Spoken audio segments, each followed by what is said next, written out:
time we're I'm doing a live video feed out to about 8 different locations. But welcome to the room, guys. Welcome in. We are going to be talking today about learning how to be an effective speaker and seller. You can either tell a story or you can sell a story.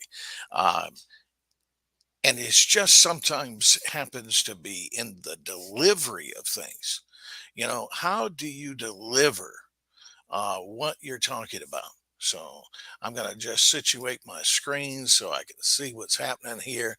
But it's about what you deliver, guys. So I'm really excited because we're trying two different things at once here. We're going out to 8 different channels on StreamYard and we're on Clubhouse. Uh, we're, we're, we're excited to have you guys. So there are comments that you can make on the live, and if you have any comments, you can share the room. Make sure you have your share the room, ping some people into the room.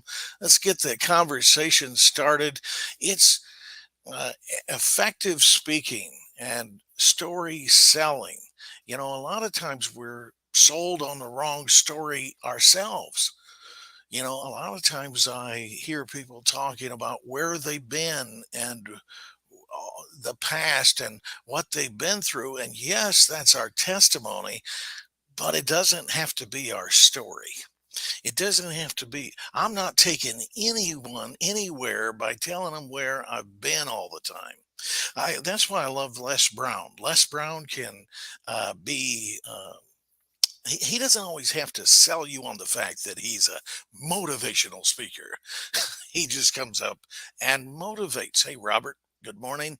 I want to give a shout out to Selena, Sonny, everybody that's watching on Facebook and YouTube right now. Just want to say welcome to the space. Welcome in. Pradeep, welcome in. Welcome in.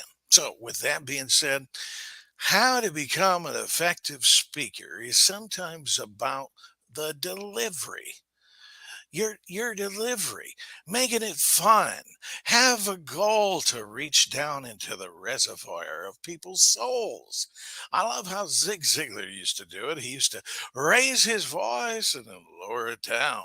Sometimes that could be more effective than the content that you're delivering. Taking people somewhere they've never been before.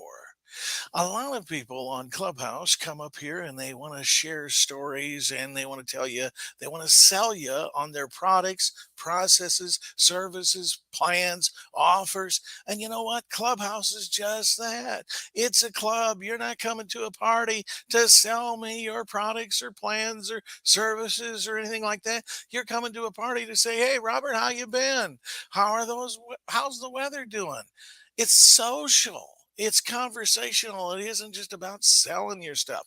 I rarely, and he does Facebook Lives all the time, I rarely see uh, Les Brown or Tony Robbins or any of these guys coming up and always telling you exactly what they do. If they had 3 minutes, they want you to remember something that you can take into your future. They are going to pour value into you versus telling you exactly what they do. Zig Ziglar used to say all the time, people could care less how much you know unless they know how much you care. And people could care less about me and my things. It's okay. They care about them and their things. So, how can I take them someplace? How can I transport them somewhere, especially with an audio app? I have no green screen. I have no glitz. I have no glamour.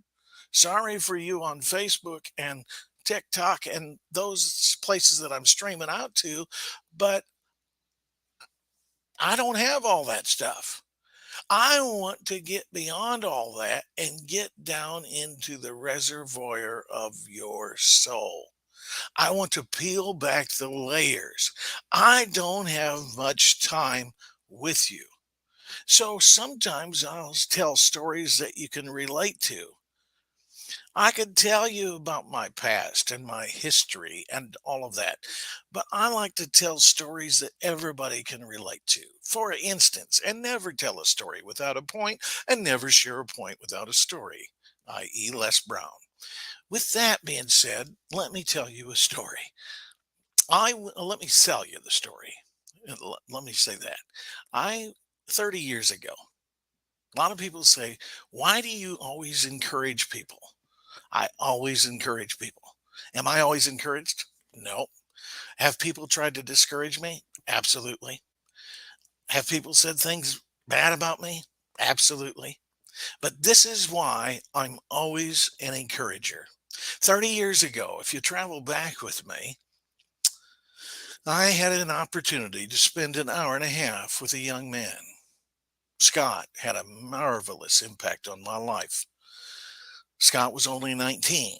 I only spent an hour and a half with him, but that's all it took. It changed me forever. You ever have one of those moments? Well, this was mine. Scott couldn't really talk. I didn't really hear what he had to say. It wasn't him because it was at his funeral. I listened to everybody else talk about what Scott was like in his 19 years. Now, I was a stupid young man. I was only there because he attended the church I was going to, and there was a potluck following the funeral. Again, stupid.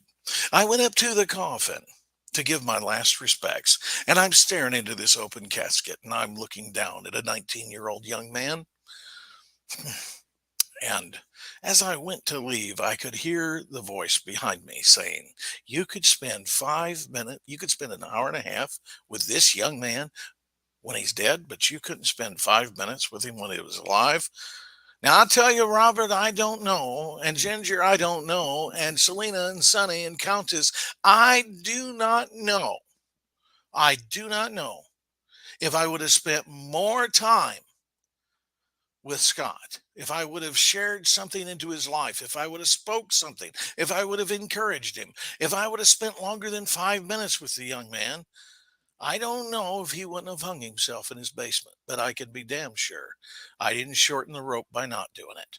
And there's an old poem that says, I shall only pass this way but once. Therefore, let me do good to my fellow man and let me not deter from it. Let me not back away. Let me not give anything of hindrance to it, for I shall not pass this way again. And 30 years into the future, I'm encouraging everybody trying to spend more time with people than I can because I never know. I never know where people are. And we never know where people are and what moment they're faced with. So I find myself in Walmart's at 11:30 at night when I'm tired, getting milk and ready to go home. But then I see a discouraged checker. You know that one checker? Yeah, they got 62 checkouts, and that one checker is just down in the dumps, and you don't know where she's at or he's at. So I get my resources back up and I say, you know what? I'm going to encourage this individual. Don't know him. Sometimes I've even tipped him. Sometimes I've said, we've had a long day. Here's 20 bucks. Keep it. And you to think the hand of God reaches out and touches these people. But this is why, Ginger, I don't know if we share our story. I don't know, Rhonda, if we create that course or write that book. I don't know, Robert, if we'll ever speak again, if it'll make a difference. I don't know, Sonny, if anything is ever going to change. Countess, I do not know if we're ever going to make a difference by being kind and considerate to others. I do not know, but I can be damn sure we won't shorten the rope by remaining silent. And that's my story. And as Les Brown would say, I'm sticking to it. So that's a story. So find a place in your life. Find a place in your life. It doesn't have to be all the trauma and the drama and but everyone can relate. Some of us have been in a funeral home. Some of us have been there. Some of us maybe had a friend that passed away and we wonder, well, did I make such a difference in their life? So that's selling a story, getting people emotionally involved. And that's what I've learned from some of the best, getting people emotionally involved because that's where everybody makes their decisions. It's in that emotional state. I've been in some churches where I don't remember what the preacher said, but man, it was good. Uh, I've been in churches where atheists absolutely love it because of the way of the delivery. So, hi, Ginger. How are you? Welcome.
Absolutely. Anytime, Ginger. Just letting people know out on Facebook and YouTube and all that. I shared a link in the comments on those applications that we are in Clubhouse. So if you haven't experienced Clubhouse, you want to click on that link. It'll probably advise you to download the app or log in and all that if you don't have it. But if you do have it, join us over here at Clubhouse and you can join us on stage and have an interactive party with us. But for right now, we'll just keep this moving forward. Okay. So sorry for the dead air, guys, but this is how we allow others to speak on the stage. So welcome. Hey, Rhonda, how are you? Doing well. How are you? Good. What have you got for us today? Or do you have any questions? Or do you have a story for us? Or what brings you into the space here? Well, certainly I enjoyed listening to you. You're very much of an inspirational speaker, and that is true. I think I heard you for the first time earlier this week, and you very much inspired me. But I do want to say something to expound. It is more like a comment about being very much of an active listener when it comes to people that you inquire or just in front of you, because you don't know how you can be a inspiration into that person's life, or a life changing person, or give just that positive word from that person. So I can't think of his name, but it was a book I was listening to. It was on Oprah Winfrey show, and I never forgot. He said this that changed my life about listening. He said that the person who comes to you, they have asked God to relieve the burden, and all they want to do is have someone to listen. So you're taking the burden off of someone's chest, and they're pointed into you that they can walk less worry free. And so that has always stuck with me when it comes to listening. Thanks. That's all I have to share. But thank you. And speaking of listening, Rhonda, it's hard sometimes in Clubhouse where everybody wants to get up on stage. I've seen it Oh so my many goodness, times. it is. It is. Everybody has their point of view, their opinion, and they don't even take the time to listen to what Robert has to say, or Rhonda has to say, or Ginger has to say. They are so okay. How can I get my customer? How can I get my customer? And see, here's the thing on Clubhouse, guys. You have to understand, if you're going to use Clubhouse, know what Clubhouse was originally intended for. It was for people to get together, share opinions, feelings, and all that. They probably didn't even have any intention of what it's become. And yes, you can monetize the app if you want to. But if all you're doing is, Ginger, buy my product, buy my product, buy my product, Rhonda, buy my product, buy my product. I do this and I take you through 7 layers of healing and 9 depths of dimension, and you got to go through 4 hours of hell to get there. Is probably I'm losing you already. When I first on a first date, you don't say, "Will you marry me?" you know, you gotta build relationships. This is what I like about Les Brown, and I like about Tony Robbins. These guys, Les Brown, I think last time I checked, his net worth is $12 million. 12 million. But he gets up on a Facebook Live probably 3, 4 times a week, and he shares stories. And sometimes, if you listen to him on a regular basis, he shares the same story. But it's the way he makes you feel when he tells it. He takes you someplace that you've never been before. What a smile can do for someone along life's journey. Just a smile in in their direction. Because a smile is a small curve that sets a lot of things straight. But we're so busy. How can I get my next client? I know that if you will write down what you want, and you will write down a date by when you want to get it, and you will come up with a list of services of what you're going to give in exchange for it, and if you will come up with a plan of how you intend to bring those services to the surface, and if you will write out a life statement of how you feel now that you have it, and you will read that statement and those goals out loud twice daily with emotion, seeing yourself and feeling yourself and believing yourself already to be in possession of it.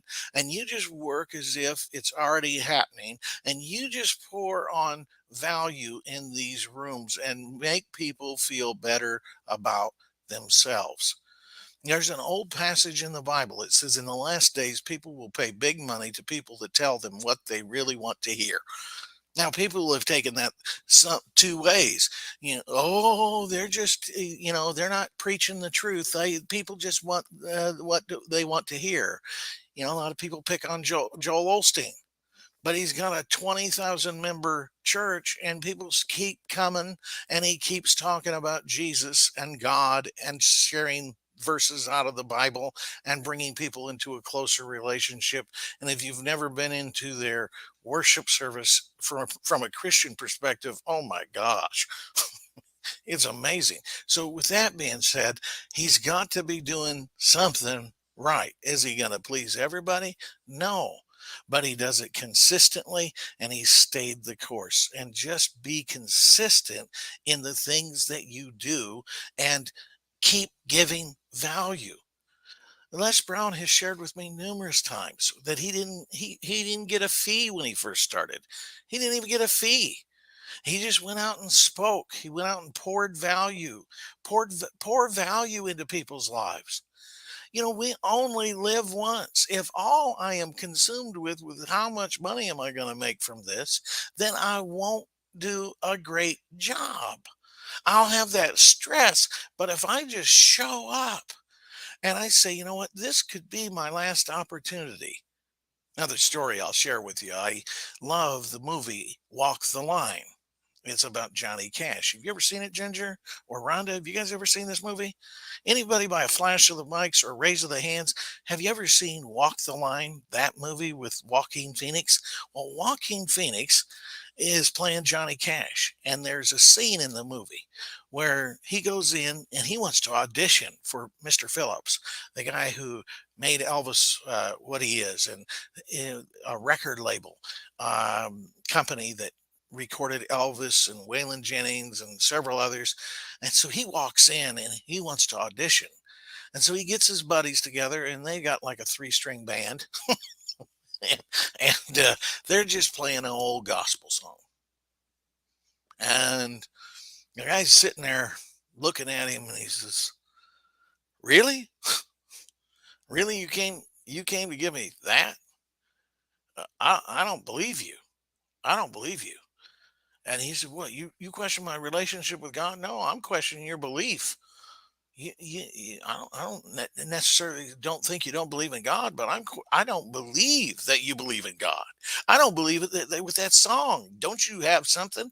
And you're telling me if that was the last song you had to sing, if that was the last thing you had to share, you would want to tell somebody about your group. If that's the last thing you had to share, you would want to sell somebody, or you would want to take somebody, transport somebody, make the difference in their life, whether they give you a dime or not." And he says to him, "What's that one song? If you had one song, if you had one story to sell, if to for they to buy into it, I'm not talking about where they give you a monetary exchange. I'm talking about where they become a raving fan. I'm talking about where they say, man, this gal is golden. This guy is golden. I want to stay around. I want to be their fan." They may not ever give you a dime through life, but they'll give you social currency and they'll give you other things. Some of them, like Robert down in the audience, he may not come up on stage. He may never be a client of mine, but Robert may know of an event and he may hear something in what I share because I'm not trying to sell him. I'm trying to transport him. And he says, man, this guy needs to come with us to this event. And he puts me on the map. It happens every day. So I thank you for being here, Robert. Um, but with that said, if you just keep on. So he says, looks at him, he says, "Well, I've been working on something in the basement." What does he mean in the basement? Down into the reservoir of his soul. He was working on Folsom Prison. And he begins to sing, "Well, I'm stuck in Folsom Prison. And time keeps dragging on. Shot a man in Reno just to watch him die." And then Mr. Phillips wakes up. That's the song that put Johnny Cash on the map because Mr. Phillips was bold enough to say, "Is that the story? Is that the song? If you had one song to sing, that's it." So, what is the song of your soul? What is the song of your soul? what is the passion that drives you? So many people focus on the supply and the demand. What are people buying today? Throughout life, you only get this chance once. Rather than focusing on the supply and the demand, focus on what your soul demands that you supply.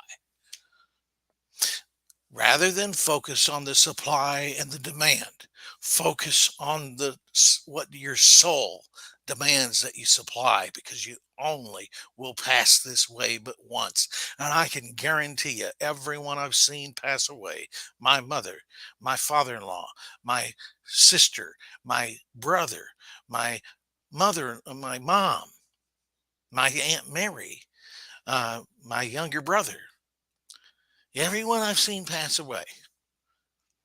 You know what wasn't on their mind? How much money they made. Did they make enough money through their life? I've never heard anybody say on their dying day. Now, I could be wrong. There could be somebody out there. Oh, I wonder, did I make a million? Did I make two? Did I make three? Now, most of them have said, did you, did I make a difference? Did I add value to your life, Johnny? Was I there for you when you needed me? Do I have any regrets? I don't want to have a life full of regrets. Discipline weighs an ounce, regret weighs a ton. Discipline weighs an ounce, regret weighs a ton. So, what is it that you really want? And what is the song of your soul? What is the song of your soul, guys? Anybody else have anything?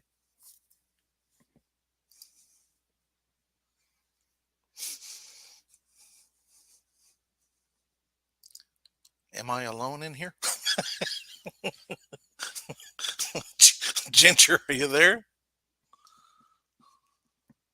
Actually, I'm here, but believe it or not, God just used this room to have me reach out to my son. And so I was texting him, and it's a really heartfelt message, and nothing major, but it's really caused me to recognize each moment that we have. That's worth $1 million, guys. It's worth $1 million. It's priceless. It's priceless. What Ginger just said. This is why I do what I do. I have goals that are so exhilarating. They excite me and they scare me at the same time. Goals that are so in tune with my mental and spiritual core. I will willingly dedicate all of my waking hours and all of my resources to their attainment, so that I can say at the end of my life, I am incredibly, emphatically grateful, God, for this idea that used my life. What a different story we would have to tell if we all had such a goal, whether we make another dime or not. Les Brown, Zig Ziglar, Bob Proctor, Earl Schoaf, Brian Tracy, Napoleon Hill, all focused on service. I will induce others to serve me by my willingness to serve others. Think about that. I will induce others to serve me by my willingness to serve others. What is it that you really truly want? And what message can you leave this old world behind you when you go? Because we only have one song to sing. One song to sing. What is it? What's the song of your soul? So awesome. Rhonda, do you have anything to add? No, but like Ginger, God is using this room to be able to be a life changing force for my life. And so, just listening to you is making a difference in where I should go and what I should do. Thank you. Incredible. We'll keep going then, guys, because this is what it is to be effective. To be effective, to matter. There's so many rooms out on Clubhouse about how to increase your social media, and all those are good. I'm not saying that those aren't good, but when I hear it made a difference in my life, and it made a difference in my life, I remember when 2014, I was looking at my brother Paul in his casket. I've had a lot of funerals. Um, I'm glad none of them have been my own yet. So, um, I have. I was looking at Paul in his casket, and Paul loved Forrest Gump, so he had this Bubba Gump hat on, and life is like a box of chocolates. You never know what you're going to get.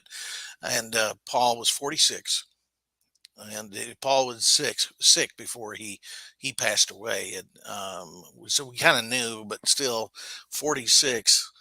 Well, he passed away right after my mother passed away in 2014, and I was in a deep dark depression, excessive misery for 5 years, from 2009 to 2014, and after my mom passed, oh, that was the nail in my coffin. If I would have had a heart attack, it would have been a formality. And my prayer every day for my mom's death was, God, you can just go ahead and take me home anytime. If this is it, I don't want to live with this pain anymore. I don't want to do it. It was at my brother's funeral, and I heard my brother's voice behind me while I was looking at him say, Johnny, don't wait till you're dead to decide to live. A lot of us are going to die. Every one of us. We live as though we're not going to, but we are going to at some point. We are all going to face that end. Um, so it's not a matter of if, it's when. And I heard him say, "Don't wait till then to decide to live." And I see a lot of people who are existing, not living, not choosing to live. I if Ginger and Rhonda and Robert are a page in the book that I'm supposed to write, if April is a chapter that I'm supposed to write, no matter what I'm supposed to do, I want my pages and chapters of my book to be full, and I want my pen empty. I want to look at God and say, God, I did a lot. I wasn't a perfect man. I I I broke so many rules, but I died empty, God. I died empty. My pen was empty. It was out of ink. I lived. I made decisions that were scary as all get out. I jumped out of the boat when I should have probably stayed in at that time, but I jumped out anyway because you only live once. And leaving a legacy, and when you don't have children like my wife and I, it's even more apparent that we need to, will anybody know, will you miss me when I'm gone? That's what I've always wanted to know. Would I miss, would you miss me when I'm gone? Have I made an impact? In 2020, when they first closed, and whether it be a Christian house of worship, Buddhist, Muslim, doesn't matter, the houses of people, these are places of hope. And when they were able to shut those down, and I thought, have we made an impact? When they shut those down, did we feel it at all? Or was it, they left the bars open, the churches closed? I'm how, what did we make a difference? Have we made an impact? Make an impact. The income will always follow. Signs will follow those that believe. I believe that's dollar signs included. They'll follow those that believe. Those that believe they're going to make an impact. Those that believe that making a difference is more important. Because when you step out where God guides, He always provides, and He's never late. He's never early. He's always right on time. So you don't have to worry. Worry is crippling. Anxiety, depression, frustration, all that kind of stuff is low energy. Wealth is a high energy source. So even if your focus was on money, you're never going to get it by worrying yourself there. by being filled with anxiety. But oh, what a difference it makes when you hear things like this is making a difference. God is using this space. He's using me in your life. That's the difference. And yes, will people say things against you at times? Absolutely. But you keep moving forward. Will there be obstacles? Yes, but that obstacle can turn into an opportunity. Will there be setbacks? Absolutely, but that setback can be a setup. I have been set back. I have been pushed back. I like how Les puts it. And the reason I like Les is I have lived on Les for probably the last 20 years. The first time I heard him say anything was, You got to be hungry. He's been hanging on to that one for a long time, but I've heard just about every speech there he is that he is. I just absolutely love him. Him and Zig, they were my two favorites, just in their delivery style. Love how Zig Ziglar used to do it when he talked about that prime the pump. You got to prime the pump and you got to keep on a moving and a moving and a moving and activity, activity, activity. Make that income. Do more than you're paid to do and you'll be paid more for what you do. Loved him. Just, and so when you start constructing your story, what story are you selling you? I was in a room the other day and I looked at somebody's profile, and at the top line, it said self sabotaging introvert. And I thought, what is the view that what is the view we have of ourselves? What's the story you've been telling yourself? I talk to a lot of single moms, probably because my mom was a single mom for years. And the and well, she was a single mom for 40 of the 43 years before she passed away of my life. She never remarried. I had the same dad. She had 10 kids. I had the same dad. They didn't have a TV, evidently, but they kept pretty busy because we're all about a year to 2 years apart. Anyway, with my mom being a single mom, I think I've gravitated towards them, and I, I I was talking to one day, and you would have thought the hand of God reached out and touched her. If you are using single mom to describe yourself, stop it. Stop it. Because when you say, I'm just a single mom, I'm a single mom, I'm a single mom. Why do we have to throw that in front? I'm a single mom. It's either we're advertising or I, when I was single, I didn't go around telling people I'm just a divorced man. I did it first and I kept every time I said I've been divorced. I'm divorced. I just kind of started feeling ostracized by others and then ostracized by my own self. I felt something inferior. So when I said to this lady, I said, Stop, you're a mom. Don't you understand who you are? You're a mom. That's the most magnificent calling on the face of this earth. You're not a single mom, you're a super mom. You're a super mom. And I'm telling you, she would it's you'd have thought the hand of God reached out and touched her. The transformation she went through was amazing, knowing that she was a super mom. So if you're gonna use something in front of mom, start saying super. You're a super mom because moms are superheroes, guys. They're superheroes. They can, they're multitaskers. They can make eggs. They can make the coffee. They can change a diaper. They can make the bottle.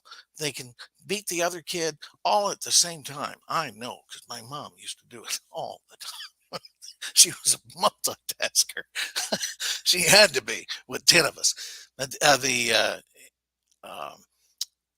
let's see here. Sure, I'll bring you up here, Mitra. I just sent you an invite. Welcome to the stage.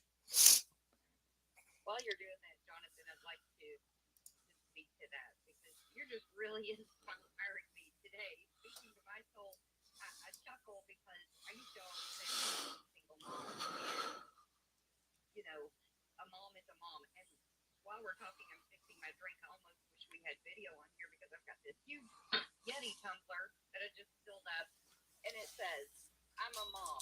Period. What's your superpower?" Dang, I rest my mic. Incredible. Yep. I think every day's Mother's Day. Every, every day's Mother's Day. I'm telling you, I miss my mom every day. She passed away in 2014. And I'll tell you, if you've got a mom, call her up. You might say, well, we're not talking. Talk, talk. Don't have any regrets. Discipline weighs an ounce. Even if it's just on your side, even if you go to her and say, Mom, I'm so sorry. I forgive you. I'm so sorry. Will you forgive me? And if I've done anything wrong, or I ask that you forgive me, anything that I had, I forgive you. You'll be amazed. You'll be amazed at what difference that'll make for you. So, with that being said, um, make sure you call her up, you give her a hug, because you only have one of them. And you might say, well, no, you don't know my mom. It's not for you that you forgive, it's not for them, it's for you. Take that weight off of your shoulders. Make sure you just don't have any regrets with that, especially people. People make the difference. Don't hold on to bitterness. Don't hold on to anger. Don't let the sun go down on your anger. Be a better person, and you'll be a better communicator, guys. When you another thing I do to help foster my stories, guys, is I read out loud. It not only changes me, and Jim Rohn used to say, work harder on yourself than you do on your job. Work harder on yourself than you do on your job. So, with that being said, read. Readers are leaders. Readers will begin to be a succeeder. Learners are earners. You want to earn money, learn money. It's amazing the difference makes when we start renewing and remodeling our mind of how and who we want to be. And so the stories I tell a lot of times are the story of others, like those 6 steps that I rattled off earlier. That come from Think and Grow Rich. Bob Proctor used to say, I have license to brag about everything I talk about because none of it's mine. You know, I've heard Robert in rooms and he takes me places where I've never been before. So if you haven't followed Robert down there and he's in listening mode, he's got 2 ears and 1 mouth. He's learned what that means. He's in listening mode, which I feel honored to have this guy in my space. When but make sure that you follow him. But he's taken me places that I had never been before. And that's your goal as a speaker. That's what you want to do as a speaker. You want to have a goal of take others somewhere they've never been before. And a lot of people say, I drop a lot of gems in all these rooms.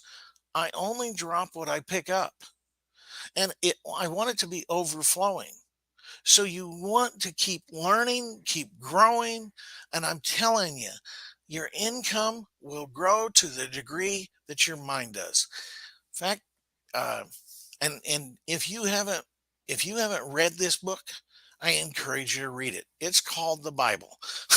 There's so many things in it, but one of the things that John said, I think it was in First or Second John, he said, "I would that you be in health and prosper, even as your soul prospers."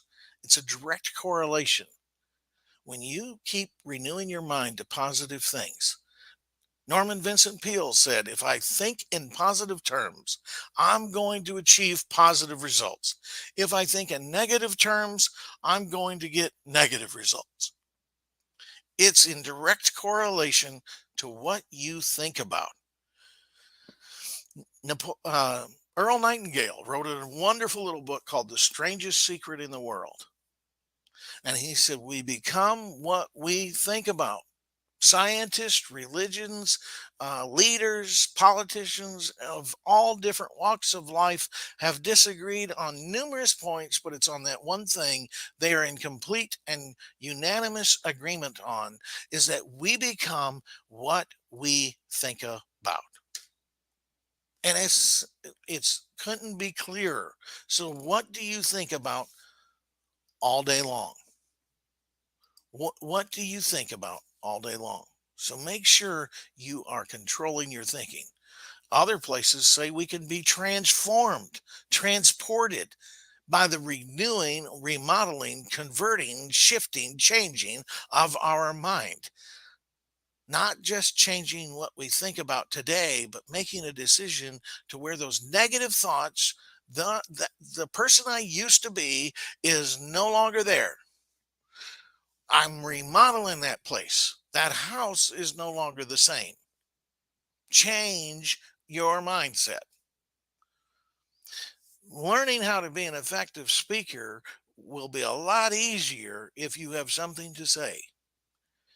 And if you fill your mind, read books out loud, then record what you've read. I've read Think and Grow Rich out loud. I have read Science of Getting Rich out loud. I have read As a Man Thinketh out loud. The Science of Being Great. Those were written both by the same author, Science of Being Great and Science of Getting Rich. And I think he has several others. By the way, these books, if you guys want a clue, they're in the public domain. If you don't have a landing page, or if you don't have a way to start generating emails and collecting data, As a Man Thinketh, The Science of Getting Rich, a lot of those books I would read, teach, and then give them away, or sell them if you want to. But you can build a list that way with them. You want to have a database. You want to start making contacts and collaborations and creativity. So, the hey, Robert, are you available to come up on stage? I don't know if you're still down in the followed by speaker section, but this guy is amazing.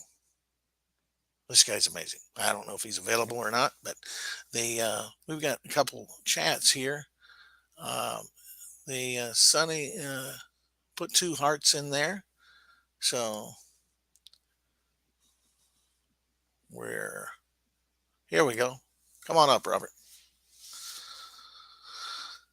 Hello, Robert.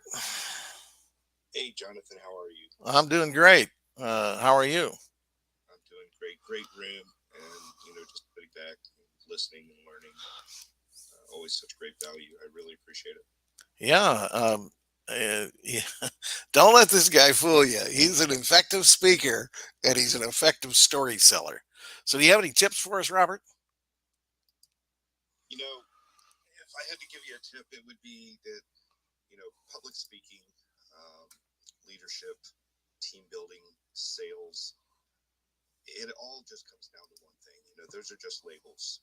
They're delivery systems for influence. That's all we're talking about here. Are you an influencer? Do you have the ability to influence the movies that people play in their heads? Because we think in movies, we think in motion pictures.